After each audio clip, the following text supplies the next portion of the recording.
Hello my dear friends, welcome to this special class. आज का ये सेशन काफी ज्यादा इंपॉर्टेंट होने वाला है क्योंकि आज हम यूपी जीके के प्रीवियस ईयर के मोस्ट इंपॉर्टेंट 100 एमसीक्यू कवर करेंगे और ये वो एमसीक्यू हैं जो बार बार डिफरेंट एग्जाम्स में, यूपी के एग्जाम्स में रिपीट होते हैं। अगर आप इस वीडियो को देखते हैं तो यकीनन आपको यहाँ से 2 से 3 प्रश्न आपका जो भी यूपी से रिलेटेड एग्जाम देने के लिए जा रहे हैं उसमें देखने के लिए मिल सकते हैं। अब यूपी का आपका चाहे यूपी का कांस्टेबल हो सकता है, एएसआई का हो सकता है, आप आरओ का एग्जाम देख सकते हो। सारे एग्जाम्स के लिए बेनिफिशियल होने वाला है यूपी जीके का। ठीक है, शुरू करते हैं। पहला प्रश्न लेते हैं, उत्तर प्रदेश दिवस किस तिथि को मनाया जाता है? तो यूपी डे यानी उत्तर प्रदेश दिवस ये हमेशा 24 जनवरी को मनाया जाता है। क्यों 24 जनवरी को मनाया जाता है? उत्तर प्रदेश सरकार प्रतिवर्ष 24 जनवरी को उत्तर प्रदेश दिवस मनाती है क्योंकि 24 जनवरी 1950 को ही जो संयुक्त प्रांत था जिसको यूनाइटेड प्रोविंस बोला जाता था उसका नाम बदल करके उत्तर प्रदेश किया गया था। तो इसीलिए हर साल 24 जनवरी को ही उत्तर प्रदेश दिवस मनाया जाता है।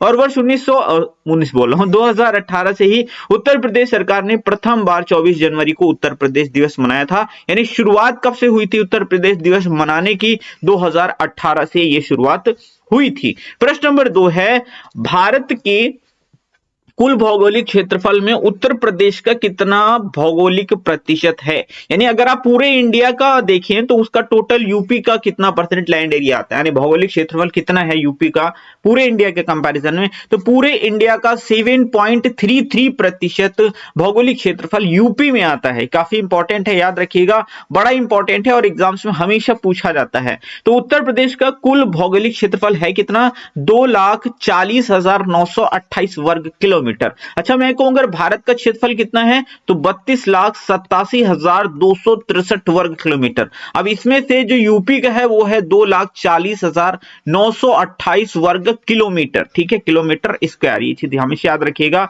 और पूरे भारत के क्षेत्रफल का जो यूपी का क्षेत्रफल है वो कितना है? 7.33% है। और क्षेत्रफल के मामले में कितने नंबर पे आता है यूपी पूरे भारत में? अगर देखा जाए तो क्षेत्रफल की दृष्टि से उत्तर प्रदेश 4th सबसे बड़ा राज्य है, चौथा सबसे बड़ा राज्य है, याद रखिएगा। और यूपी जो है इसकी सीमाओं से अगर देखें तो 8 राज्य सीमा बनाते हैं और एक केंद्र शासित यानी कि दिल्ली सीमा बनाता है। तो इस तरह से कुल जो 8 राज्य और एक केंद्र शासित प्रदेश मिलकर के सीमा बनाते हैं। ये सारे पॉइंट्स आपको याद रखने हैं और ये सारे ही प्रश्न पूछे भी गए हैं एग्जाम्स में। उत्तर प्रदेश राज्य का भारत में क्षेत्रफल की दृष्टि से कौन सा स्थान है? अभी मैंने आपको बताया कि उत्तर प्रदेश राज्य का भारत में क्षेत्रफल की दृष्टि से चौथा स्थान है। अब आप कहेंगे सर पहले स्थान पे कौन है? तो मैं आपको सीधी सी बात बताऊंगा, पहले स्थान पर जो है वो आता है आपका राजस्थान। ठीक है, दूसरे स्थान पे मध्य प्रदेश आता है, तीसरे स्थान पे महाराष्ट्र आता है और चौथे स्थान पे कौन आता है? उत्तर प्रदेश आता है। तो आई थिंक ये सारी चीजें क्लियर हैं। और अगर हम यूपी की बात करें तो आपको ये चीज जरूर पता होनी चाहिए, पूर्व से पश्चिम जो यूपी की लंबाई है यानी ये वाली, ठीक है, पूर्व से पश्चिम कितना है? ये 650 किलोमीटर है। और उत्तर से दक्षिण जो यूपी की लंबाई है वो कितनी है? तो वो 240 किलोमीटर है। ये सारी चीजें आपको याद रखनी है। क्षेत्रफल मैं आपको पहले ही बता चुका हूं प्रीवियस क्वेश्चन में, 2,40,928 वर्ग किलोमीटर, जो कि पूरे भारत के क्षेत्रफल का 7.33% है। ये सारे ही पॉइंट्स महत्वपूर्ण हैं, इनमें से कोई सा भी एक प्रश्न को बना करके आपसे एग्जाम में पूछा जा सकता है। प्रश्न नंबर 4 है, उत्तर प्रदेश के सबसे अधिक और सबसे कम क्षेत्रफल वाले जनपद कौन से हैं? तो सबसे ज्यादा क्षेत्रफल जो किस जिले का वो है लखीमपुर खीरी का, और सबसे कम क्षेत्रफल है हापुड़ जिले का। याद रखिएगा, बड़ा इंपॉर्टेंट प्रश्न है। उत्तर प्रदेश का सर्वाधिक क्षेत्रफल वाला जिला कौन सा है? तो लखीमपुर खीरी है, जिसका क्षेत्रफल है 7,680 वर्ग किलोमीटर। वहीं क्षेत्रफल की दृष्टि से अगर यूपी का सबसे छोटा जिले की बात करें तो यह है हापुड़, जिसका जो क्षेत्रफल है वो 660 वर्ग किलोमीटर है। और कितने जिले हैं यूपी के अंदर? तो ये 75 जिले हैं और इन 75 में सबसे बड़ा लखीमपुर खीरी, सबसे छोटा हापुड़ जिला है। प्रश्न नंबर 5 है, उत्तर प्रदेश में निम्नलिखित जनपदों में से किस एक को अंतरराष्ट्रीय सीमा स्पर्श नहीं करती है? बलरामपुर, श्रावस्ती, पीलीभीत, बस्ती। तो बस्ती को कोई सी भी अंतरराष्ट्रीय सीमा टच नहीं करती। दरअसल अंतरराष्ट्रीय सीमा क्या, नेपाल ही एकमात्र ऐसा देश है जो यूपी की सीमा से सटा हुआ है। यानी एक ही ऐसा देश है जो यूपी की सीमा से सटा हुआ है। यानी बाकी के ये जो आप जिले देख रहे हैं ये नेपाल के साथ सीमा साझा करते हैं, जबकि बस्ती नेपाल के साथ सीमा साझा नहीं करता। तो ये चीज याद रखिएगा, मैं आपको बता देता हूं, नेपाल के साथ में यूपी के कितने जिले सीमा साझा करते हैं? 7 जिले। देखिए, उत्तर प्रदेश राज्य का बस्ती जिला नेपाल के साथ अपनी सीमा साझा नहीं करता। नेपाल हमारा पड़ोसी देश है जो कि 579 किलोमीटर उत्तर प्रदेश के साथ अपनी सीमा साझा करता है। उत्तर प्रदेश राज्य के 7 जिले सीमा साझा करते हैं नेपाल के साथ। ये कौन कौन से हैं? ये आपको हर हाल में याद करना ही होगा। क्यों? क्योंकि यहां से प्रश्न हमेशा पूछा जाता है। तो एक है सिद्धार्थनगर, दूसरा बलरामपुर, तीसरा श्रावस्ती, चौथा महाराजगंज, पांचवा बहराइच है, छठा लखीमपुर है, लखीमपुर खीरी, ठीक है, और सातवां पीलीभीत है। यानी आपने देखा बस्ती इसमें है ही नहीं, तो बस्ती हमारा ऑप्शन क्या हो जाएगा? करेक्ट हो जाएगा। और ऐसे ही प्रश्न बनते हैं। तो ये 7 जिले आपको हर हाल में याद रखने होंगे जो कि नेपाल के साथ में सीमा साझा करते हैं। माय डियर फ्रेंड्स, आगे बढ़ने से पहले आप लोगों के लिए एक इंपॉर्टेंट इंफॉर्मेशन है कि जीके के लिए हमारी स्टैटिक जीके की ई बुक लॉन्च हो चुकी है, साथ ही हमारी करंट अफेयर्स की ई बुक ऑलरेडी लॉन्च हो चुकी है। तो इन दोनों ई बुक्स को आप डाउनलोड कर सकते हैं। स्टैटिक जीके में आपको विश्व का भूगोल, भारत का भूगोल, भारत का इतिहास, भारत के संविधान, भारतीय अर्थव्यवस्था, सामान्य विज्ञान और कंप्यूटर जीके यानी कंप्लीट जीके मिलने वाला है। और ये जो ई बुक है ना, ये आपके सभी कॉम्पिटिटिव एग्जाम्स के लिए एकदम रामबाण साबित होने वाली है। साथ ही आप करंट अफेयर्स की ई बुक्स भी डाउनलोड कर सकते हैं। दोनों के लिंक्स आपको डिस्क्रिप्शन बॉक्स में मिल जाएंगे। साथ ही हमारी साइंस की बुक है, उसका भी लिंक आपको डिस्क्रिप्शन बॉक्स में मिल जाएगा। ये सारी ई बुक्स आपके एग्जाम्स में आपको बेहतर स्कोर करने में यकीनन हेल्प करने वाली हैं। तो अभी डाउनलोड करें, सारे लिंक्स आपको डिस्क्रिप्शन बॉक्स में मिल जाएंगे। बढ़ते हैं आगे। प्रश्न नंबर 6 है, उत्तर प्रदेश का सबसे पूर्वी जिला कौन सा है? तो ये आपको सब पता होना चाहिए। पूर्वी कौन सा है, पश्चिमी कौन सा है, उत्तरी कौन सा, दक्षिणी कौन सा। तो पूर्वी की अगर बात कर लें तो ये बलिया है। मैं आपको याद भी करवा देता हूं लेकिन सबसे पहले आप यहां पे देख लो, ये है यूपी का सबसे पूर्वी जिला बलिया। कौन सा है ये है बलिया। सबसे पश्चिमी जिला जो है यूपी का, ये है शामली। कौन है? शामली है। सबसे पश्चिमी जिला है शामली। सबसे उत्तरी जिला जो है ये है सहारनपुर। कौन सा है? ये है सहारनपुर, ठीक है। और सबसे जो दक्षिणी जिला है ये है आपका सोनभद्र। कौन सा है? सोनभद्र। ये वाला देख रहे हैं, ये सोनभद्र है, ये आपका सहारनपुर है, ये आपका शामली है। तो सोनभद्र जो है ये आपका क्या है? ये सबसे दक्षिणी जिला। अब याद कैसे रख सकते हो? अब ऊपर देखो क्या है, मतलब आप उत्तरी, ये उत्तर होता है, ये दक्षिण होता है, ये पूर्व होता है और ये पश्चिम होता है। मैं आपको याद भी करवा देता हूं। देखिए मतलब ये तो शामली, यहां पर जो पूर्वी जिला आता है वो कौन सा आता है? बलिया। अब देखियो, अगर आप अपने हाथ को ऐसे ही रख के देखो तो सीधा हाथ ये आपका आएगा।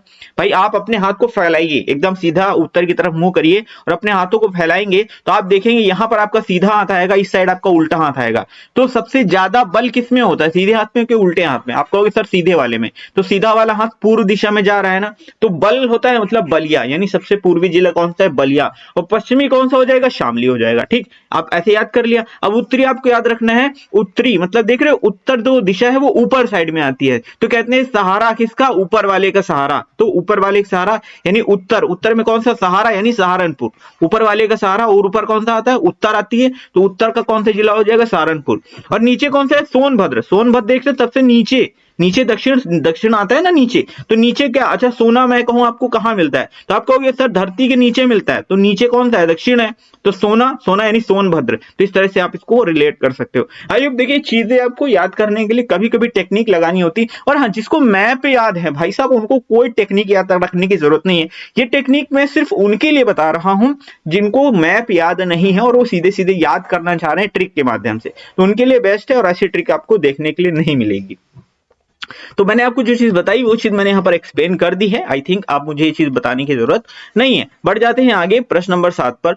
उत्तर प्रदेश का सबसे बड़ा जिला कौन सा है? अब देखिए, सबसे बड़ा सबसे छोटा ये भी आपको पता होना चाहिए। सबसे बड़ा मैंने आपको बताया था लखीमपुर खीरी। आई थिंक ये वाला मैं बता चुका हूं, लेकिन ये सेपरेट क्वेश्चन ऐसे एग्जाम में पूछा गया इसलिए मैंने आपको यहां पर दिखा दिया। तो ये आता है लखीमपुर खीरी, जो कि लखनऊ मंडल के अंतर्गत आता है। लखनऊ मंडल में 6 जिले आते हैं और लखीमपुर खीरी लखनऊ मंडल का ही एक जिला है। आप यहां पर देख सकते हैं लखीमपुर खीरी को। तो आप अगर इसकी डिटेल्स देख लेते हैं तो क्षेत्रफल की दृष्टि से राजस्थान, मध्य प्रदेश, महाराष्ट्र के बाद उत्तर प्रदेश चौथे स्थान पे आता है। क्षेत्रफल इतना, ये सारी चीजें मैंने आपको बता दी। उत्तर प्रदेश में सर्वाधिक क्षेत्रफल वाला जिला लखीमपुर खीरी है और सबसे कम क्षेत्रफल वाला जिला कौन सा है? हापुड़ है। ये चीज याद रखिएगा। प्रश्न नंबर 8 है, निम्नलिखित में से कौन सा राज्य उत्तर प्रदेश का सीमावर्ती राज्य है? तो राजस्थान है पंजाब, हाँ राजस्थानी है, बाकी सीमावर्ती राज्य नहीं। आप यहाँ पर देख लोगे तो उत्तराखंड, भाई कितने राज्य उत्तर प्रदेश से सीमा बनाते हैं, तो मैं कहूंगा 8 राज्य हैं और एक जो है वो केंद्र शासित प्रदेश है जो यूपी के साथ सीमा साझा करता है। तो आप देखो उत्तराखंड सीमा बना रहा है, हिमाचल प्रदेश 2, हरियाणा 3, राजस्थान 4, है ना, ये राजस्थान पूरा हो गया, मध्य प्रदेश 5, छत्तीसगढ़ 6, झारखंड 7 और बिहार 8, तो 8 राज्य हो गए। तो इसमें से पंजाब, पश्चिम बंगाल, आंध्र प्रदेश तो है ही नहीं, यानी राजस्थान तो आया ना, तो ये ऑप्शन ये करेक्ट हो गया। इसके अलावा आप यहाँ पर दिल्ली को देख लेंगे तो दिल्ली भी है, वो यूपी के साथ में सीमा साझा करता है, जो कि यूनियन टेरिटरी है। आई होप क्लियर हो गया होगा सारी चीजें आप लोगों को।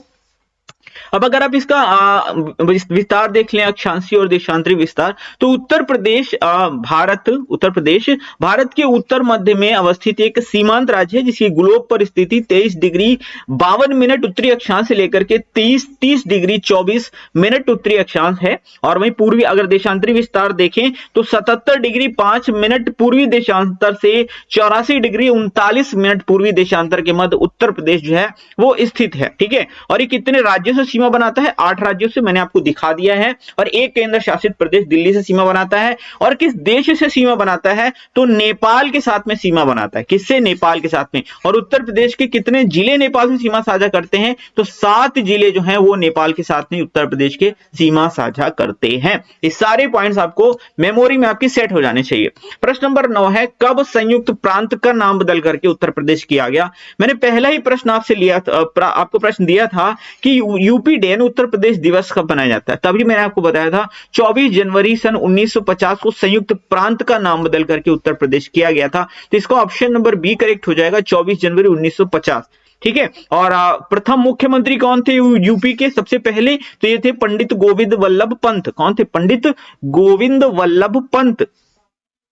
प्रश्न नंबर 10 है, उत्तर प्रदेश का राज्य पशु कौन सा है? तो राज्य पशु की अगर हम यहां पर बात करें तो बारहसिंघा, ये इसे दलदल मृग के नाम से भी जाना जाता है, तो यही यहाँ का राज्य पशु है। ठीक है, राजकीय पशु कौन सा है? बारहसिंघा आपको ऑप्शन में दिया हुआ मिलेगा। प्रश्न नंबर 11 है, उत्तर प्रदेश का राज्य पक्षी कौन सा है? तो पक्षी है सारस, इसको क्रॉन्च भी बोलते हैं। क्या बोलते हैं? सारस या क्रॉन्च पक्षी। क्या बोलेंगे? सारस या क्रॉन्च पक्षी। आप यहां पर देख भी सकते हैं। तो उत्तर प्रदेश राज्य का राजकीय पक्षी सारस या क्रॉन्च है, जो कि गंगा के मैदानी भागों में, भारत के उत्तरी और उत्तर पूर्वी भागों में सामान्यतया पाया जाता है। तो कौन सा है? सारस या क्रॉन्च पक्षी है। प्रश्न नंबर 12 है, उत्तर प्रदेश का राजकीय पुष्प कौन सा है? तो न गेंदा है, न गुलाब है, न कमल है, तो ये है पलाश। कौन सा है? पलाश का फूल। कौन सा पुष्प है? पलाश का पुष्प है। ठीक है, याद रखिएगा, मैंने आपको दिखा भी दिया। चलिए अब हम कुछ एक साथ कवर कर लेते हैं। जैसे राजकीय पशु पूछा जाए तो आप बताएंगे बारहसिंगा, पक्षी पूछा जाए सारस या क्रॉन्च, राजकीय वृक्ष पूछा जाएगा तो अशोक का बताइएगा, बरगद या पीपल का मत बताइएगा, राजकीय खेल पूछा जाएगा तो हॉकी है, राजकीय चिन्ह आपको पता होना चाहिए, एक वृत्त में 2 मछली होती हैं और एक तीर, ये क्या है? ये राजकीय चिन्ह है, जिसे 1938 में स्वीकृत किया गया था। इसके बारे में हम आगे भी चर्चा करेंगे। प्रश्न नंबर 13 है, उत्तर प्रदेश में कुल कितने जिले हैं? तो उत्तर प्रदेश में 75 जिले हैं। अब आप ये मत समझिएगा कि इतना आसान प्रश्न है, पूछा नहीं गया। जी हाँ, पूछा जा चुका है ये प्रश्न भी। तो टोटल जिले 75 हैं। मंडल पूछा जाए तो आपको बताना 18 है। और राजधानी क्या है? तो लखनऊ जो है वो उत्तर प्रदेश की राजधानी है। प्रश्न नंबर 14 है, बुंदेलखंड आर्थिक क्षेत्र में जनपदों की संख्या कितनी है? तो बुंदेलखंड आर्थिक क्षेत्र में जनपदों की संख्या जो है वो 7 है। कितनी है? 7 है। तो आप देखेंगे 7 कौन कौन से जिले हैं? चित्रकूट है, बांदा है, महोबा है, हमीरपुर है, जालौन है, और झांसी है, ललितपुर है।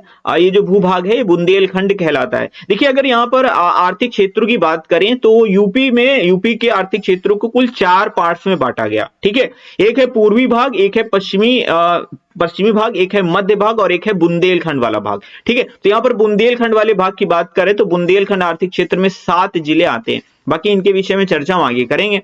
अगला प्रश्न लेते हैं, उत्तर प्रदेश का कौन सा क्षेत्र आद्य कल्प की प्राचीनतम शैलों से निर्मित है? ये प्रश्न बहुत बार पूछा गया है, तो इसका जो सही जवाब है वो बुंदेलखंड हो जाएगा। तो उत्तर प्रदेश का बुंदेलखंड क्षेत्र आदि कल्प की प्राचीनतम शैलों से निर्मित है। बुंदेलखंड मध्य भारत का एक प्राचीनतम क्षेत्र है। इसका विस्तार उत्तर प्रदेश और मध्य प्रदेश में भी है और इसका प्राचीन नाम जो है जेजाक भुक्ति था। क्या था? जेजाक भुक्ति था। याद रखिएगा, पूछा जा सकता है।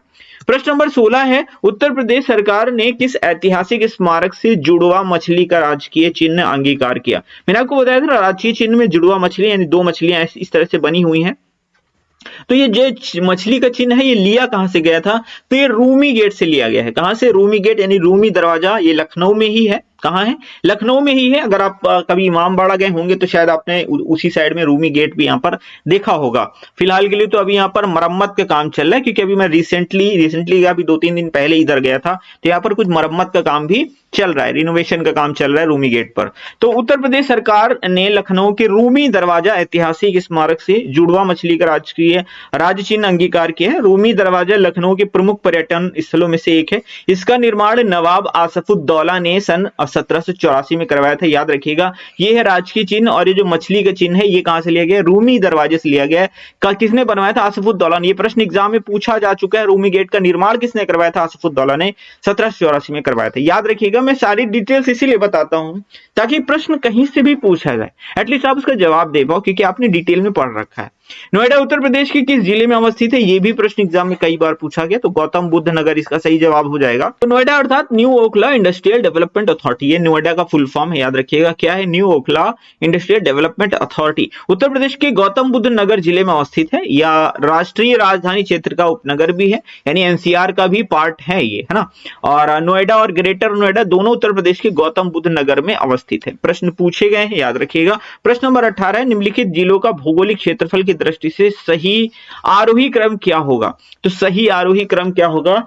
आरोही मतलब क्या होता है? देखो, आरोही का मतलब होता है बढ़ते की ओर, मतलब पहले छोटा, फिर उससे बड़ा, फिर उससे बड़ा, फिर उससे बड़ा। तो देखा जाए तो यहाँ पर सोनभद्र काफी बड़ा जिला है और सोनभद्र लास्ट में आना चाहिए, तो ये तो ठीक है, सोनभद्र लास्ट में आ गया, यानी इन दोनों में से एक सही होगा, यानी ये गलत हो गया, ठीक है, क्योंकि सोनभद्र बड़ा है, ठीक है, इनमें अगर देखा जाए सोनभद्र बड़ा।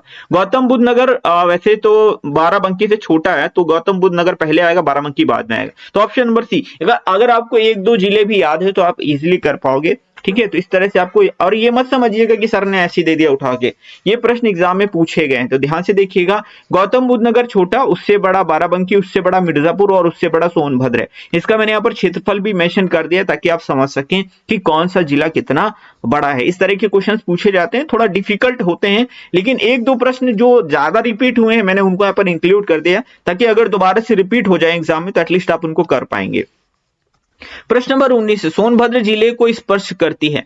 सोनभद्र जिले को कितने राज्यों की सीमाएं स्पर्श करती हैं? तो मैं अगर आपको बताऊं तो 4 राज्यों की सीमाएं सोनभद्र से स्पर्श करती है। मैं आपको दिखा भी देता हूं। उत्तर प्रदेश सोनभद्र 4 राज्यों की सीमाओं से लगा हुआ है। अब यहां पर देखोगे तो मैं, ये सोनभद्र है, ठीक है, ये सोनभद्र है। अब एक आप मध्य प्रदेश हो गया, दूसरा छत्तीसगढ़ हो गया, तीसरा झारखंड हो गया, चौथा बिहार हो गया। समझ गए ना कितने हैं? 4 है। मैप के माध्यम से चीजें आपको हमेशा के लिए याद रहेंगी। तो सोनभद्र को 4 राज्यों की सीमाएं टच करती हैं। प्रश्न नंबर 20 है, उत्तर प्रदेश राज्य का कौन सा जिला नेपाल के साथ अपनी सीमा साझा नहीं करता है? पीलीभीत करता है, श्रावस्ती करता है, महाराजगंज करता है, सीतापुर नहीं करता। मैंने आपको 7 जिले बताए थे जो नेपाल के साथ में सीमा साझा करते हैं। ये सातों आपको याद रखने हैं, क्योंकि क्वेश्चन ऐसे ही आएगा, कोई सा एक ऐसा जिला दे देगा जो सीमा साझा नहीं करता होगा। प्रश्न आप तभी कर पाओगे जब आपको 7 के 7 जिले याद होंगे। तो 579 किलोमीटर की सीमा साझा करता है उत्तर प्रदेश नेपाल के साथ में, और इसमें 7 जिले आते हैं। कौन कौन से? सिद्धार्थनगर, बलरामपुर, श्रावस्ती, महाराजगंज, बहराइच, लखीमपुर खीरी और पीलीभीत। ये 7 जिले आप 7 बार पढ़ लो, आपको याद हो जाएंगे, क्योंकि यहां से प्रश्न जरूर से जरूर पूछा जाता है। प्रश्न नंबर 21 है, उत्तर प्रदेश की सीमा भारत के कितने राज्यों से टच करती है? तो 8 राज्यों से टच करती है। ध्यान रहे, ये प्रश्न लेखपाल के एग्जाम में पूछा गया था। अभी 2022 में जो लेखपाल का मेंस का एग्जाम हुआ था उसमें प्रश्न पूछा गया था। काफी सारे एस्पिरेंट्स ने 9 लगाया था, क्योंकि उन्होंने कहा कि राज्य और केंद्र शासित प्रदेश तो कुल मिलाकर के 9 हो गया, लेकिन सही जवाब 8 होगा, क्योंकि राज्य की ही बात की गई है, केंद्र शासित प्रदेश की बात नहीं की गई है। तो 8 राज्यों के साथ सीमा साझा करता है कौन? उत्तर प्रदेश। और अगर केंद्र शासित प्रदेश को इंक्लूड कर दें तो टोटल 9 हो जाते हैं।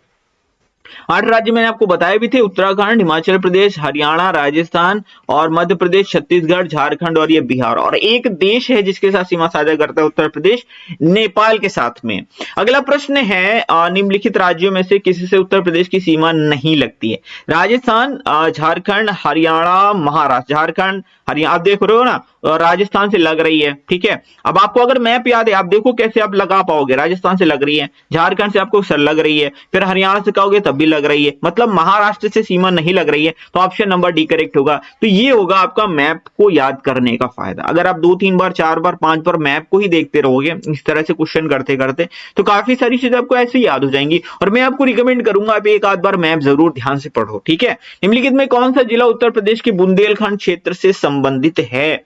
तो बुंदेलखंड क्षेत्र से कौन सा जिला संबंधित है?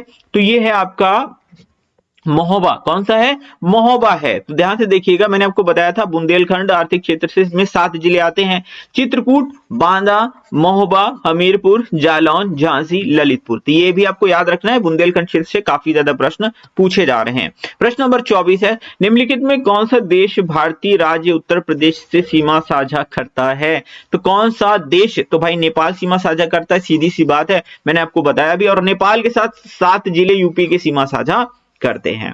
अगला प्रश्न है, प्रश्न नंबर 25 है, निम्नलिखित में से किस जिले को राष्ट्रीय राजधानी क्षेत्र यानी एनसीआर के 23वें जिले के रूप में शामिल किया गया है? ये प्रश्न कई बार एग्जाम में पूछा गया। तो ये यूपी का है शामली जिला। कौन सा है? यूपी का शामली जिला, ये एनसीआर में 23वें जिले के रूप में शामिल किया गया था। ध्यान से देखिएगा, राष्ट्रीय राजधानी क्षेत्र जिसको एनसीआर यानी नेशनल कैपिटल रीजन इसका फुल फॉर्म होता है, 23वें जिले के रूप में उत्तर प्रदेश की शामली जिले को शामिल किया गया, जो कि यूपी का सबसे पश्चिमी जिला भी है। उत्तर प्रदेश वर्तमान में अगर देखें तो यूपी के 8 जिले जैसे मेरठ, मुजफ्फरनगर, गाजियाबाद, गौतम बुद्ध नगर, बुलंदशहर, बागपत, हापुड़, शामली, ये एनसीआर में शामिल हैं। एनसीआर में उत्तर प्रदेश, राजस्थान, हरियाणा और दिल्ली के क्षेत्रों को शामिल किया गया। ये भी याद रखिएगा कहां कहां के क्षेत्रों को, तो उत्तर प्रदेश, राजस्थान और हरियाणा के क्षेत्रों को दिल्ली एनसीआर में शामिल किया गया है। प्रश्न नंबर 26 है, उत्तर प्रदेश के निम्नलिखित जिलों में से किसकी सीमा नेपाल के साथ लगती है? तो भाई बालिया की नहीं लगती है, बस्ती की, गोरा नहीं, महाराजगंज की लगती है। कहां की लगती है? महाराजगंज की लगती है। तो ऑप्शन नंबर बी यहाँ पे करेक्ट हो जाएगा। तो उत्तर प्रदेश की सीमा भारत के 8 राज्यों से और एक केंद्र शासित प्रदेश से लगती है। बार बार मैं आपको वही बता रहा हूं, क्योंकि ऐसे ही प्रश्न घुमा घुमा के आते हैं। तो नेपाल के साथ महाराजगंज की सीमा साझा करती है, ठीक है। प्रश्न नंबर 27, निम्नलिखित में से कौन सा सुमेलित नहीं है?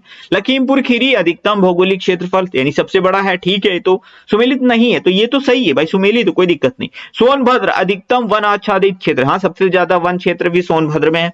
सीतापुर न्यूनतम भौगोलिक क्षेत्रफल, यही गलत है, यानी इस क्वेश्चन के अकॉर्डिंग ये सही है, लेकिन ये पॉइंट गलत है, सुमेलित नहीं है। सबसे छोटा जिला सीतापुर नहीं है भाई साहब, सबसे छोटा जिला हापुड़ है। कौन सा है? हापुड़ जो है वो सबसे छोटा जिला है। संत रविदास नगर न्यूनतम वन आच्छादित क्षेत्र, यानी सबसे कम वन कहां पर है? तो संत रविदास नगर में। तो ये वाला ऑप्शन सी सही होगा। तो इस तरह से आपको प्रश्न पूछे जा सकते हैं, और ऐसे क्वेश्चन आप तभी कर पाओगे जब आपको पूरी जानकारी हो। प्रश्न नंबर 28 है, उत्तर प्रदेश का निम्नलिखित में से कौन सा जिला क्षेत्रफल की दृष्टि से सबसे छोटा है? हापुड़ सबसे छोटा है। कौन सा है? हापुड़ सबसे छोटा है। इसका क्षेत्रफल है 660 वर्ग किलोमीटर, ठीक है।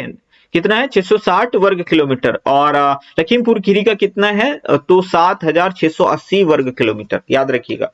प्रश्न नंबर 29 है, यूपी के निम्नलिखित जनपदों में कौन उत्तराखंड, हरियाणा और हिमाचल प्रदेश के साथ सीमा साझा करता है? यानी 3 राज्यों के साथ में सीमा साझा करता है। तो वैसे मैं आपको बताऊं, सहारनपुर इसका सही जवाब होगा, क्योंकि सहारनपुर जो है ये ऊपर साइड में स्थित है यहां पर, ठीक है। और यहां पर आप देखेंगे तो हरियाणा, हिमाचल प्रदेश और उत्तराखंड तीनों ही सहारनपुर के साथ में सीमा साझा करते हैं। प्रश्न नंबर 30 है, उत्तर प्रदेश के राजकीय चिन्ह में नहीं है।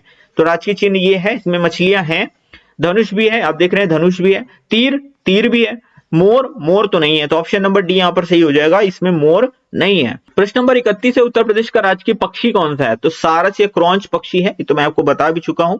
और अगर आप देखें, राजकीय पशु है बारहसिंघा, पक्षी है सारस या क्रॉन्च, वृक्ष है अशोक का, पुष्प है पलाश का, खेल है हॉकी, राजकीय चिन्ह है एक वृत्त, 2 मछली और एक तीर धनुष।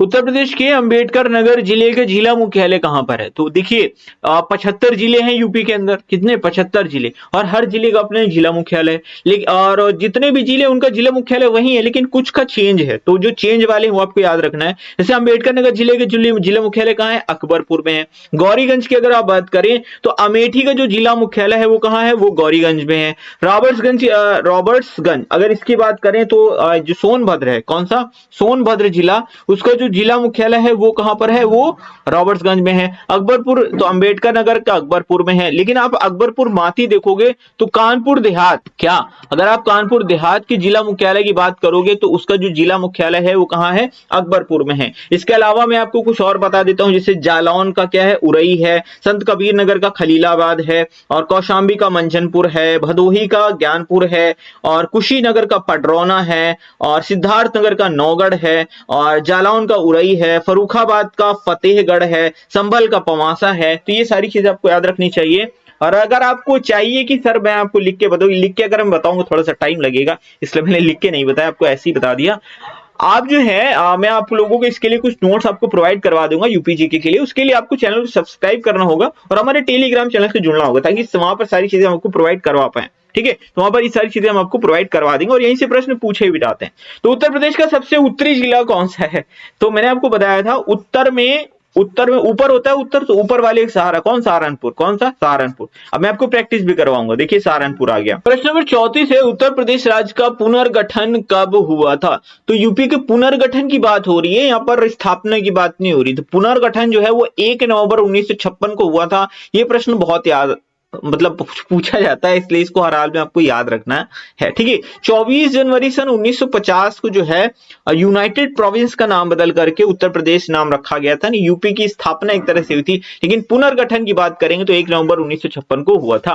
प्रश्न नंबर 35 है, उत्तर प्रदेश के कितने जिलों को काटकर उत्तराखंड का निर्माण किया गया था? ये प्रश्न भी कई बार पूछा गया, लेकिन अब देखो थोड़ा डिफिकल्ट है। कितने जिलों को काटकर? तो 13 जिलों को काट करके उत्तराखंड का निर्माण किया गया था। अगला प्रश्न भी इसी से रिलेटेड है, कब उत्तर प्रदेश के 13 जिलों को काटकर उत्तराखंड का निर्माण किया गया था? आ गया ना थोड़ा सा डिफिकल्ट क्वेश्चन। आपको बताना है 9 नवंबर सन 2000 को उत्तराखंड अलग किया गया था उत्तर प्रदेश के। कितने जिलों को काटा गया था? तो जो हिमालयी क्षेत्र के जिले थे 13 जिले, उनको काट करके एक नया स्टेट बना दिया गया था, उत्तरांचल बनाया गया था। लेकिन बाद में उत्तरांचल के नाम बदल करके उत्तराखंड कर दिया गया था। प्रश्न नंबर 37 है, उत्तर प्रदेश की प्रथम राजकीय भाषा क्या है? तो प्रथम राजकीय भाषा अगर देखें तो ये है हिंदी। कौन सी है? हिंदी जो है प्रथम राजकीय भाषा है। और अगला प्रश्न है, उत्तर प्रदेश की दूसरी राजकीय भाषा क्या है? तो उर्दू जो है वो दूसरी राजकीय भाषा है। प्रश्न नंबर, अच्छा उर्दू को कब दूसरी राजकीय भाषा बनाया गया था?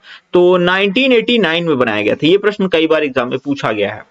प्रश्न नंबर 39 है, उत्तर प्रदेश के राजकीय चिन्ह को कब स्वीकृत किया गया था? तो ये है उत्तर प्रदेश के राजकीय चिन्ह। इसको स्वीकृत कब किया गया था? तो वर्ष 1938 में स्वीकृत किया गया था। ये भी प्रश्न एग्जाम में बहुत बार पूछा गया है। प्रश्न नंबर 40 है, राष्ट्रीय राजधानी क्षेत्र एनसीआर में उत्तर प्रदेश के कितने जिले शामिल है? मैंने आपको बताया था कितने जिले, 8 जिले शामिल हैं। कौन कौन से हैं ये आपको पता होना चाहिए। मेरठ है, बुलंदशहर है, मुजफ्फरनगर है, गौतम बुद्ध नगर है, शामली है, गाजियाबाद है, बागपत है और हापुड़ है। तो 8 जिले एनसीआर में शामिल हैं। प्रश्न नंबर 41 है, उत्तर प्रदेश राज्य विधानसभा का गठन कब हुआ था? तो उत्तर प्रदेश राज्य विधानसभा का गठन जुलाई 1937 को हुआ था। ये प्रश्न एग्जाम में कई बार पूछा गया है। प्रश्न नंबर 42 है, उत्तराखंड बनने से पहले उत्तर प्रदेश राज्य विधानसभा सदस्यों की संख्या कितनी थी? तो उत्तराखंड तो 9 नवंबर सन 2000 में बना था। उससे पहले अगर देखा जाए तो विधानसभा सदस्यों की संख्या कितनी थी? तो वो थी 425। कितनी थी? 425 थी। लेकिन अगर पूछा जाए उत्तराखंड बनने से पहले उत्तर प्रदेश राज्य विधान परिषद सदस्यों की संख्या कितनी थी, तब आप बताएंगे 108 थी। कितनी थी? विधान परिषद सदस्यों की संख्या, क्योंकि यूपी द्विसदनात्मक है, विधानसभा और विधान परिषद दोनों है। तो उत्तराखंड बनने से पहले विधानसभा सदस्यों की संख्या 425 थी, विधान परिषद सदस्यों की संख्या 108 थी। लेकिन वर्तमान में कुछ चेंज आ गया। तो अगर वर्तमान के प्रोस्पेक्ट से देखें तो उत्तर प्रदेश राज्य विधानसभा निर्वाचित सदस्यों की संख्या कितनी है? 403 है। कितनी है निर्वाचित सदस्यों की संख्या? 403 है। और वहीं अगर वर्तमान में उत्तर प्रदेश राज्य विधान परिषद सदस्यों की संख्या देखी जाए तो कितनी है? 100 है। ये चीज याद रखिएगा, कितनी हो गई है? 100 हो गई है। प्रश्न नंबर 46 है, देश में किस राज्य में लोकसभा सीटों की संख्या सर्वाधिक है? बड़ा इंपॉर्टेंट है। उत्तर प्रदेश में लोकसभा सीटों की संख्या सर्वाधिक है। और यूपी में लोकसभा सीटें हैं कितनी? तो लोकसभा सीटें हैं कितनी? 80 हैं। लोकसभा सीटें कितनी हैं? 80 सीटें हैं, जो कि भारत में सबसे ज्यादा सर्वाधिक लोकसभा सीटों वाला राज्य बनाता है उत्तर प्रदेश को। प्रश्न नंबर 47 है, उत्तर प्रदेश में सर्वाधिक विधानसभा सीटों वाला जिला कौन सा है? अब देखिए यूपी की ही बात हो रही है भाई, सीटें कितनी हो गई सब पता चल गया, लेकिन यूपी में किस जिले में सर्वाधिक सीटें हैं? तो आप बताओगे प्रयागराज में सर्वाधिक सीटें हैं, विधानसभा सीटें कितनी? 12 सीटें हैं। कहां? प्रयागराज की बात हो रही है। प्रश्न नंबर 48 है, मतदाताओं की संख्या के आधार पर उत्तर प्रदेश का सबसे बड़ा संसदीय क्षेत्र कौन सा है? आप कहोगे सर प्रयागराज, मैं कहूंगा नहीं भाई गाजियाबाद इसका सही जवाब होगा। तो मतदाताओं की संख्या के आधार पर यूपी का सबसे बड़ा संसदीय क्षेत्र गाजियाबाद है, याद रखिएगा। प्रश्न नंबर 49 है, उत्तर प्रदेश में अब तक कितनी बार राष्ट्रपति शासन लग चुका है? तो 10 बार राष्ट्रपति शासन अभी तक लग चुका है जब से देश आजाद हुआ है। तो उत्तर प्रदेश में अब तक 10 बार राष्ट्रपति शासन लगा। फर्स्ट टाइम कब लगा था? तो 25 फरवरी 1968 को लगा था और ये 25 फरवरी 1969 तक चला था। और लास्ट टाइम कब लगा था? तो 8 मार्च 2002 से 3 मई 2002 के बीच में लगा था, तब से राष्ट्रपति शासन नहीं लगा है। प्रश्न नंबर 50 है, उत्तर प्रदेश को कुल कितने आर्थिक क्षेत्रों में बांटा गया? मैंने आपको बताया था उत्तर प्रदेश को कुल 4 आर्थिक क्षेत्रों में बांटा गया। एक कौन सा? पूर्वी क्षेत्र, एक पश्चिमी क्षेत्र, एक मध्य क्षेत्र और एक बुंदेलखंड वाला क्षेत्र। ठीक है, ये याद रखिएगा। प्रश्न नंबर 51 है, अप्रैल 2008 में निर्मित उत्तर प्रदेश का 18वां मंडल कौन सा? देखिए यूपी का 18वां मंडल कब निर्मित हुआ था? तो अप्रैल 2008 में। ये है कौन सा? जो लेटेस्ट वाला है यानी लास्ट वाला, तो ये है अलीगढ़ मंडल। कौन सा है? अलीगढ़ मंडल है। कौन सा है? अलीगढ़ मंडल है 18वां मंडल। प्रश्न नंबर 52 है, प्रश्न नंबर 52 है, उत्तर प्रदेश का सबसे बड़ा मंडल निम्नलिखित में से कौन नहीं है? आप कहोगे सर ये कैसा प्रश्न है? मैं कहूंगा ऐसे ही प्रश्न है भाई साहब। देखो सबसे बड़ा मंडल यानी कानपुर मंडल, लखनऊ मंडल, मेरठ मंडल, ये तीनों ही बड़े हैं क्योंकि तीनों ही मंडलों में जिलों की संख्या कितनी है? 6 जिले हैं। लेकिन अलीगढ़ मंडल जो है इनमें नहीं आता है, सबसे बड़े मंडलों में नहीं आता है क्योंकि अलीगढ़ मंडल में जिलों की संख्या सिर्फ और सिर्फ 4 है। कितनी? 4 है। तो ये सबसे बड़ा मंडल नहीं है। अब मैं आपको यहाँ पर अलीगढ़ में जो 4 जिले हैं उनका भी नाम आपको बता देता हूं। एक तो है आपका अलीगढ़ ही, कौन सा है? एक तो आपका अलीगढ़ है, एक है एटा, कौन सा है? एटा, और एक है हाथरस, कौन सा है? ये है हाथरस, और चौथा जो है वो है कासगंज। कौन सा है? कासगंज। तो ये 4 जिले जो है वो अलीगढ़ में आते हैं। ठीक है, तो ये चीज याद रखिएगा। अगर पूछा जाए सबसे बड़ा मंडल कौन सा है, तो कानपुर मंडल, लखनऊ मंडल, मेरठ मंडल, ये सबसे बड़े मंडल हैं। प्रश्न नंबर 53 है, उत्तर प्रदेश में कुल कितनी तहसील हैं? ये भी बहुत पूछा जाता है। 351 तहसील हैं उत्तर प्रदेश के अंदर। प्रश्न नंबर 54 है, उत्तर प्रदेश में वर्तमान में कुल नगर निगमों की संख्या कितनी है? 17 नगर निगम है। कितने नगर निगम कितने हैं? तो 17 नगर निगम है। प्रश्न नंबर 55 है, स्वतंत्रता के बाद उत्तर प्रदेश में प्रथम मुख्यमंत्री कौन थे? तो यूपी के प्रथम मुख्यमंत्री थे पंडित गोविंद वल्लभ पंत। याद रखिएगा पहले सीएम कौन थे? पंडित गोविंद वल्लभ पंत। प्रश्न नंबर 56 है, स्वतंत्रता के बाद उत्तर प्रदेश के प्रथम उप मुख्यमंत्री कौन थे? चौधरी नारायण सिंह पहले उप मुख्यमंत्री रह चुके हैं। प्रश्न नंबर 57 है, देश की पहली महिला राज्यपाल। अब देश की पूछें या यूपी की पूछें, पहली महिला राज्यपाल सरोजिनी नायडू थी। कौन थी? सरोजिनी नायडू। ये यूपी की भी और पूरे देश की भी पहली महिला राज्यपाल रह चुकी हैं। प्रश्न नंबर 58 है, स्वतंत्रता के बाद उत्तर प्रदेश का प्रथम विधानसभा अध्यक्ष कौन थे? तो प्रथम विधानसभा अध्यक्ष की अगर यहां पर हम बात करें तो ये थे राजर्षि पुरुषोत्तम दास टंडन। कौन? राजर्षि पुरुषोत्तम दास टंडन। प्रश्न नंबर 59 है, स्वतंत्रता के बाद उत्तर प्रदेश के प्रथम विधान परिषद अध्यक्ष कौन थे? तो इनका जो नाम था ये है श्री चंद्र भाल। कौन थे? श्री चंद्र भाल। प्रश्न नंबर 60 है, उत्तर प्रदेश विधानसभा अध्यक्ष कौन है? अब अगर वर्तमान की बात की जाए तो उत्तर प्रदेश की विधानसभा अध्यक्ष कौन है? तो सतीश महाना वर्तमान में। कौन? श्री सतीश महाना ये विधानसभा अध्यक्ष हैं वर्तमान में। और वर्तमान में अगर देखा जाए उत्तर प्रदेश विधान परिषद सभापति कौन है? तो ये हैं कुंवर मानवेंद्र सिंह। कौन है? श्री कुंवर मानवेंद्र सिंह। ये क्या है? ये विधान परिषद सभापति हैं वर्तमान में। प्रश्न नंबर 62 है, वर्तमान में इलाहाबाद उच्च न्यायालय की मुख्य न्यायाधीश कौन है? तो श्री प्रीतिंकर दिवाकर। कौन है? जस्टिस प्रीतिंकर दिवाकर। ये वर्तमान में इलाहाबाद हाई कोर्ट के मुख्य न्यायाधीश हैं। प्रश्न नंबर 63 है, उत्तर प्रदेश के प्रथम लोकायुक्त कौन थे? तो प्रथम लोकायुक्त कौन थे? तो ये थे विश्वंभर दयाल। ये प्रश्न सबसे ज्यादा पूछा जाता है लोकायुक्त वाला। तो प्रथम लोकायुक्त कौन थे? विश्वंभर दयाल थे। और 64वां प्रश्न इसी से रिलेटेड, वर्तमान में यानी 7वें उत्तर प्रदेश के लोकायुक्त कौन हैं? तो वर्तमान में जो लोकायुक्त हैं वो है संजय मिश्रा। प्रश्न नंबर 65 है, उत्तर प्रदेश के कौन से जिला उत्तराखंड, हरियाणा, हिमाचल प्रदेश के साथ सीमा साझा करता है? कौन? उत्तराखंड, हिमाचल और हरियाणा। तो ये सहारनपुर सीमा साझा करता है, तो ऑप्शन नंबर बी करेक्ट हो जाएगा। प्रश्न नंबर 66 है, क्षेत्रफल की घटते क्रम में सही विकल्प को चयन करना है। तो सबसे बड़ा राज्य, फिर छोटा, फिर छोटा। तो सबसे बड़ा राज्य राजस्थान है, सही है। दूसरा मध्य प्रदेश है, तो इसमें कहीं नहीं है, तो ऑप्शन नंबर ए करेक्ट होगा। नंबर 1 पे आता है राजस्थान, नंबर 2 पे मध्य प्रदेश, नंबर 3 पे महाराष्ट्र और नंबर 4 पे यूपी, यानी सबसे बड़ा चौथा राज्य उत्तर प्रदेश आता है। तो ये सीक्वेंस आपको जरूर याद रखना है, ये भी एग्जाम में पूछा जा चुका है। तो प्रश्न नंबर 67 है, उत्तर प्रदेश के किस जिले में सबसे कम वर्षा होती है? तो मथुरा जिले में सबसे कम वर्षा होती है। और उत्तर प्रदेश के किस जिले में सर्वाधिक वर्षा होती है? तो गोरखपुर में सबसे ज्यादा वर्षा होती है। प्रश्न नंबर 69 है, सोनभद्र जिले को कितने राज्य स्पर्श करते हैं? तो सोनभद्र यहां पर है, यानी 1 2 3 4, तो 4 जिले जो है वो टच करते हैं, मतलब 4 राज्य सोनभद्र से सीमा साझा करते हैं, जिले नहीं राज्य। प्रश्न नंबर 70 है, उत्तर प्रदेश में सर्वाधिक वर्षा वाला क्षेत्र कौन सा है? इस तरह से अगर प्रश्न पूछा जाए तो आप बताइएगा तराई क्षेत्र जो है यूपी का सर्वाधिक वर्षा वाला क्षेत्र है। सारे ही प्रीवियस ईयर क्वेश्चंस हैं। उत्तर प्रदेश में एकमात्र तेल रिफाइनरी कहां पर है? तो मथुरा में एकमात्र तेल रिफाइनरी है उत्तर प्रदेश की। प्रश्न नंबर 72 है, मुरादाबाद किसके लिए प्रसिद्ध है? हाँ, ये इस तरह के जो ओडीओपी वाले आते हैं ना, और कौन सा उद्योग कहाँ के लिए प्रसिद्ध है, ये बहुत पूछा जाता है। तो मुरादाबाद जो है वो धातु की कलाकृतियों के लिए काफी प्रसिद्ध है। कौन सी? धातुओं की कलाकृतियों के लिए मुरादाबाद काफी ज्यादा प्रसिद्ध है। चिकनकारी के लिए तो लखनऊ बहुत फेमस है। कौन? लखनऊ जो है वो चिकनकारी के लिए काफी फेमस। चिकन खाने वाला नहीं, कपड़े वाले की बात हो रही है। हमारे यहाँ लखनऊ में चिकन खाते भी हैं और चिकन पहनते भी हैं। अगला प्रश्न है, 73 उत्तर प्रदेश के किस जिले को पीतल नगरी के नाम से जाना जाता है? मुरादाबाद को ही पीतल नगरी के नाम से जाना जाता है। याद रख सकते हो, बड़ा आसान है भाई। पीतल क्या होता है? वो मरा होता है, मुर्दा होता है। पीतल मुर्दा ही तो होता है, तभी तो इसको ठोकते पीटते रहो, है ना, कुछ होता ही नहीं है। तो पीतल मुर्दा होता है, इसलिए मुरादाबाद। इस तरह से याद रख सकते हो। देखो, बहुत सारी चीजें हमें टेक्निक लगा के ही याद रख लेनी चाहिए, जो बेहतर होता है। थोड़ा सा उटपटांग हो सकता है, लेकिन हमें याद रहती है। उत्तर प्रदेश की फिरोजाबाद में 200 वर्षों से भी अधिक समय से किस वस्तु का उत्पादन किया जा रहा है? तो कांच की चूड़ियों के लिए काफी ज्यादा फेमस है फिरोजाबाद।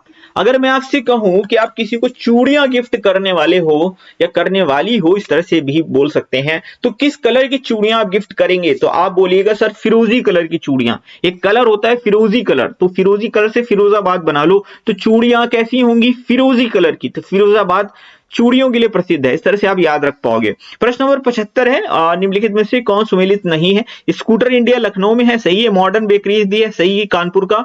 और सीमेंट उद्योग बरेली में नहीं है, ये गलत है यहाँ पर। तो ऑप्शन नंबर सी सही होगा। ठीक है, ये मतलब सही है, मतलब ये गलत हो, ये सही पूछ कर गलत पूछ रहा है, तो ऑप्शन नंबर सी सही होगा, यही गलत होगा। उर्वरक कारखाना आंवला बरेली में। आंवला याद रखिएगा जगह का नाम है बरेली में इसलिए कंफ्यूज ना होइएगा। अगर उर्वरक कारखाना आंवला हो, बरेली ब्रैकेट में ना भी दिया हो, तो समझ जाना आंवला खाने वाली की बात नहीं हो रही, स्थान की बात हो रही है।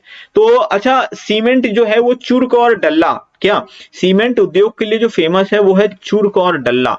चुर्क एंड डल्ला, क्या चुर्क एंड डल्ला सीमेंट उद्योग के लिए काफी ज्यादा फेमस है। ये चीज आपको याद रखनी चाहिए। अच्छा, ये कहां पर है? आप बताओ, ये किस जिले में है? चुर्क और डल्ला किस जिले में है? ये चीज मैं आपको नहीं बताता। आप कमेंट बॉक्स में कमेंट करके बताओ, अगर किसी को पता हो मैं उसका कमेंट जो है पिन कर दूंगा। अगला प्रश्न लेते हैं, प्रश्न नंबर 76, उत्तर प्रदेश राज्य का चर्म विकास और विपणन निगम लिमिटेड कहां है? ये प्रश्न बहुत बार पूछा जाता है और लोग इसमें कानपुर मान के चले आते हैं और हो जाता है गलत। इसका जो सही जवाब वो आगरा होगा। क्या होगा? आगरा होगा। उत्तर प्रदेश राज्य चर्म विकास और विपणन निगम जो है वो कानपुर में नहीं है, वो आगरा में है। याद रखिएगा, इसलिए मैंने आपको बता दिया क्योंकि आप भी कानपुर टिक करते हो मत करना, आगरा को टिक करना। निम्नलिखित में से कौन सा सम्मिलित नहीं है? खेल का सामान, हाँ मेरठ सही है। खेल के सामान के लिए मेरठ फेमस है। दिया सलाई बरेली है। पीतल का दिया सलाई मतलब माचिस, ठीक है, माचिस जो होती है उसको हिंदी में दिया सलाई बोलते हैं। बरेली है लकड़ी के सामान की, लकड़ी पर नक्काशी के लिए सहारनपुर फेमस है। पीतल का सामान के लिए मैंने आपको बताया था मुरादाबाद फेमस है। कौन सा? मुरादाबाद है, थोड़ा ये हो गया, ठीक है। तो मुरादाबाद। और फिरोजाबाद मैंने आपको बताया था कांच की चूड़ियों के लिए फेमस है, तो ऑप्शन नंबर सी यहां पर करेक्ट हो जाएगा। कांच की चूड़ियों के लिए फेमस है, कांच की चूड़ियां, ठीक है। कौन फेमस है? फिरोजाबाद। और पीतल के सामान के लिए मुरादाबाद फेमस है। मैंने आपको बताया था पीतल कैसा होता है? मुर्दा होता है, तो मुरादाबाद। इस तरह से याद रखो। चूड़ियां कैसे होंगी? फिरोजी कलर की होंगी। प्रश्न नंबर 78, उत्तर प्रदेश का मान्यता प्राप्त स्टॉक एक्सचेंज कहां है? तो यूपी का स्टॉक एक्सचेंज कानपुर में है। प्रश्न नंबर 79, उत्तर प्रदेश खादी ग्रामोद्योग बोर्ड की स्थापना किस वर्ष हुई थी? 1960 में हुई थी। प्रीवियस ईयर का क्वेश्चन है, ऐसे याद रखो। आगे बढ़ जाते हैं। उत्तर प्रदेश में कृत्रिम रबर का कारखाना कहां है? बरेली में है। नहीं, गाजियाबाद में, बरेली में नहीं है। कहां है? गाजियाबाद में है। तो कृत्रिम रबर का जो कारखाना है वो गाजियाबाद में है, बरेली में नहीं है। गलती से निकल गया, मेरी जबान टूट गई। प्रश्न नंबर 81, उत्तर प्रदेश में स्कूल ऑफ पेपर टेक्नोलॉजी, ये बड़ा इंपॉर्टेंट है और ये सहारनपुर इसका सही जवाब होगा। कहां? सहारनपुर इसका सही जवाब होगा। तो यहीं पर school of paper technology situated है।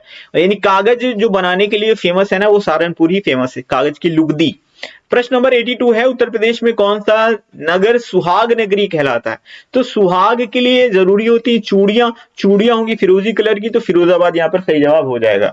अगला प्रश्न है प्रश्न नंबर 83। तो 83 उत्तर प्रदेश के किस शहर को पूर्व का ग्रास कहते हैं? ये भी प्रश्न आई थिंक ये लास्ट ईयर कांस्टेबल के एग्जाम में पूछा गया था। पूर्व का ग्रास कन्नौज को कहते हैं। किसको? कन्नौज जिले को कहते हैं। और कन्नौज किसके लिए फेमस है? तो इत्र के लिए कन्नौज काफी ज्यादा फेमस है। प्रश्न नंबर 84 है, उत्तर प्रदेश में मॉडर्न कोच फैक्ट्री कहां पर है? तो ये रायबरेली में है। कहां पर है मॉडर्न कोच फैक्ट्री? रायबरेली में है। और मॉडर्न कोच फैक्ट्री उत्तर प्रदेश के रायबरेली जिले के लालगंज में है और इसकी स्थापना 2012 में हुई थी। कोच फैक्ट्री की बात हो रही है भाई साहब। कोच मतलब जो ट्रेन वगैरह में डब्बे लगे होते कोचेस, उन्हीं की बात हो रही है। तो उनकी फैक्ट्री रायबरेली में है, यूपी के अंदर। प्रश्न नंबर 85, किसके उत्पादन में भारत में उत्तर प्रदेश का प्रथम स्थान है? तो पहले स्थान पे अगर देखा सर्वाधिक अगर उत्पादन की बात करें तो यूपी में अगर देखा था गेहूं है, गन्ना है और आलू है, ठीक है। आलू भी टिक मार लो, मतलब साथ में रख लो, क्योंकि अगर हो सकता है आपको आलू भी ऑप्शन में दे दें। तो गेहूं, गन्ना, आलू, इनके लिए यूपी काफी ज्यादा प्रसिद्ध है, इनका काफी ज्यादा उत्पादन यूपी करता है। प्रश्न नंबर 86 है, उत्तर प्रदेश में परमाणु ऊर्जा केंद्र स्थापित है। तो परमाणु ऊर्जा केंद्र नरौरा में है। कहां है? नरौरा कहां है? ये बुलंदशहर में है। कहां है? बुलंदशहर में है। याद रखिएगा, ये भी पूछा जा चुका है कि नरौरा है कहां पर? बुलंदशहर में है। प्रश्न नंबर 87 है, राज्य और परमाणु ऊर्जा संयंत्र हमको बताना है। तो गुजरात काकरापारा है, सही है। सुमेलित नहीं, ये देखना। कर्नाटक का कैगा है, ये भी सही है। राजस्थान का रावतभाटा है, सही है। उत्तर प्रदेश का नरौरा है। कौन सा है? उत्तर प्रदेश का नरौरा है। तारापुर कहां पर है? ये महाराष्ट्र में है। तारापुर महाराष्ट्र में है। तो ऑप्शन नंबर डी करेक्ट हो जाएगा। यूपी का कौन सा है? नरौरा है। अगला प्रश्न है प्रश्न नंबर 88, उत्तर प्रदेश में वह कौन सा एकमात्र क्षेत्र है जहां तांबा पाया जाता है? तो तांबा जी ललितपुर में पाया जाता है। कहां? ललितपुर में तांबा भी पाया जाता है और यूरेनियम भी पाया जाता है। याद रखिएगा, पूछा जाता है यूपी का वो कौन सा जिला है जहां यूरेनियम पाया जाता है? तो यूरेनियम ललितपुर में पाया जाता है और तांबा भी ललितपुर में पाया जाता है। प्रश्न नंबर 89 है, मुंशी प्रेमचंद का जन्म कहां हुआ था? मुंशी प्रेमचंद, तो इनका जन्म जो है वाराणसी में हुआ था। कहां हुआ था? वाराणसी में इनका जन्म हुआ था। प्रश्न नंबर 90 है, आगरा की मोती मस्जिद का निर्माण किसने करवाया था? तो ये शाहजहां ने करवाया था। देखिए सीधी सी बात, आपको सर स्पेशल क्यों कह रहे हो आगरा की मोती मस्जिद? देखिए मोती मस्जिद दो हैं, एक आगरा में है और एक दिल्ली में है। कहां है? मोती मस्जिद दो हैं, एक आगरा में है, एक दिल्ली में। आगरा में जो है वो निर्माण करवाया था शाहजहां ने, और दिल्ली की जो मोती मस्जिद है उसका निर्माण करवाया था औरंगजेब ने। किसने कराया था? औरंगजेब ने कराया था। लाल किले के अंदर ये मोती मस्जिद है जिसका निर्माण औरंगजेब ने करवाया था। अब आगरा के ताजमहल किसने बनाया? शाहजहां। तो आगरा की मोती मस्जिद भी कौन ही बनाएगा? शाहजहां ही बनाएगा, सीधी सी बात है, याद कर लो, कोई दिक्कत वाली बात नहीं। लेकिन दिल्ली की अगर गलती से पूछे तो औरंगजेब बताना, शाहजहां मत बता देना। प्रश्न नंबर 91 है, सूफी कवि अमीर खुसरो का जन्म उत्तर प्रदेश के किस जिले में हुआ था? तो ये अमीर खुसरो की बात करें तो इनका जन्म एटा में हुआ था। कहां? एटा जिले में। तो सूफी संत, सूफी कवि रहे हैं अमीर खुसरो। 1253 में इनका जन्म उत्तर प्रदेश के एटा के पटियाली नामक ग्राम में हुआ था। कहां? पटिया। ये पूछा गया एग्जाम में बहुत बार और डिफिकल्ट होता है थोड़ा सा करना, इसलिए याद रखो एटा में हुआ था अमीर खुसरो का जन्म। प्रश्न नंबर 92 है, उत्तर प्रदेश के किस जिले को नवाबों का शहर कहते हैं? आपको सर ये तो बड़ा आसान है, लखनऊ को कहते हैं। ये कोई प्रश्न देने की बात है क्या? मैं आपको बताऊं, लास्ट ईयर जो यूपीपी यानी यूपी कांस्टेबल का पेपर नवंबर हुआ था, उसी में ये प्रश्न पूछा गया था। तो आसान भी प्रश्न याद आते हैं कभी कभी, तो मजा आ जाता है। प्रश्न नंबर 93 है, 14वीं शताब्दी की प्रसिद्ध अटाला मस्जिद उत्तर प्रदेश के किस जिले में है? तो अटाला मस्जिद जौनपुर में है, ये भी पूछा जाता है अटाला मस्जिद कहाँ है, तो अटाला मस्जिद जौनपुर में है। और इसको 1408 में इब्राहिम शाह शर्की ने बनवाया था। किसने? इब्राहिम शाह शर्की ने बनवाया था। याद रखिएगा कहां? जौनपुर में इसका निर्माण करवाया था इब्राहिम शाह शर्की ने 1408 में। बड़ा इंपॉर्टेंट है, पूछा जाता है। किसे शेरे बलिया के नाम से जाना जाता है? चित्तू पांडे, ये भी प्रश्न बहुत पूछा जाता है और काफी इंपॉर्टेंट है। चित्तू पांडे को शेरे बलिया के नाम से जाना जाता है। 1942 में जो भारत छोड़ो आंदोलन था उसमें काफी ज्यादा अच्छी लीडरशिप निभाई थी चित्तू पांडे जी ने, और इन्हें ही शेरे बलिया के नाम से जाना जाता है। प्रश्न नंबर 95 है, वर्ष 1857 के विद्रोह में कानपुर का नेता कौन था? तो कानपुर को लीड किया था नाना साहब ने। कुंवर जगदीश सिंह की बात करें तो इन्होंने बिहार को लीड किया था, और नाना साहब ने कानपुर को लीड किया था, है ना। हर कहीं के लीडर अलग अलग था। लखनऊ को बेगम हजरत महल ने लीड किया था। झांसी को किसने लीड किया था? अब आपको पता है, मुझे बताने की जरूरत नहीं, झांसी की रानी लक्ष्मीबाई। कौन उत्तर प्रदेश का लोकगीत नहीं है? तो कौन सा लोकगीत? 13 ताली, कजरी, सोहर, चैती, सारे हैं यूपी के। 13 ताली जो है ये राजस्थान का लोकगीत है। कहां का है ये? 13 ताली राजस्थान का है, बाकी सारे के सारे यूपी के हैं। अगला प्रश्न है, कौन सा मंदिर उत्तर प्रदेश में स्थित नहीं है? तो मतलब कौन सा मंदिर उत्तर प्रदेश में स्थित नहीं उत्तर प्रदेश में स्थित है? तो देवगढ़ दशावतार मंदिर यूपी में स्थित है, बाकी यूपी के हैं ही नहीं, सारे के सारे एमपी के हैं। आप देखोगे नचना ठाकुर का मंदिर, तिगवा का विष्णु मंदिर, भूमरा का शिव मंदिर, ये सारे मध्य प्रदेश में है, यहाँ पे नहीं, हटा लो, है होगा। तो देवगढ़ ये कहां पर है? ललितपुर में। कहां? ललितपुर में है ये देवगढ़ का दशावतार मंदिर। याद रखिएगा, बहुत पूछा जाता है। प्रश्न नंबर 98 है, निम्नलिखित में से कौन से लोकगीत सुमेलित नहीं है? चैती मौसमी गीत है, कजरी विवाह मौसमी गीत है, रसिया ब्रज है, सोहर विवाह। ये गलत होगा। सोहर जो होता है वो बच्चे के जन्म पर गाया जाता है। जब बच्चे का जन्म होता है ना, तो जो उत्सव होता है ना, छठी बट्टी जो होती है, क्या मनाते हैं, वही तभी सोहर गाया जाता है। तो याद रखिएगा, एक बार प्रश्न पूछा गया था कि सोहर कब गाया जाता है, तो उसमें ऑप्शन दे दिया, विवाह में गाया जाता है, वर्षा ऋतु में गाया जाता है, बच्चे के जन्म पर गाया जाता है ना, इस तरह से। तो इसका जो सही जवाब है, सोहर बच्चे के जन्म पर गाया जाता है। कब गाया जाता है? जन्म। बाकी चैती मौसमी गीत है, कजरी विवाह मौसमी गीत है, रसिया जो है ये ब्रज का लोकगीत है। तो ये सब सही है, ऑप्शन नंबर डी यहाँ पर गलत हो जाएगा। 99 है, प्रसिद्ध शास्त्रीय गायक भीमसेन जोशी किस घराने से संबंधित है? किराना घराने से। क्या? किराना घराने से। आप इसको याद रख सकते हो, जो भीमसेन है इनकी किराने की दुकान है, इस तरह से आप याद रख लो। थोड़ा सा ऑड लग सकता है, लेकिन भैया भूलोगे कभी नहीं। क्या? जो भीमसेन है इनकी किराने की दुकान है, तो ये किराने घराने से रिलेटेड हो गए, आप हमेशा याद रहेगा, मुझे तो ऐसे ही याद है।